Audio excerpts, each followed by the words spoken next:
వామ్మో, నాటింది ఒక బస్తా, కోసేది 40 బస్తాలంట.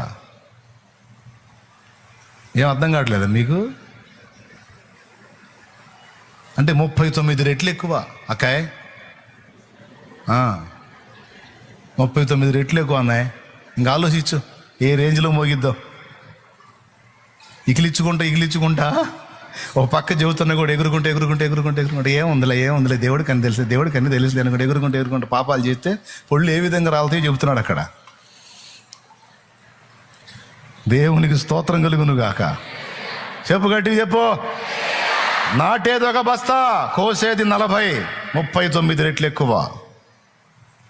అదే సత్క్రియలు నువ్వు నాటావనుకో, అదే ఫలం నీకు వస్తుంది, 39 రెట్లు.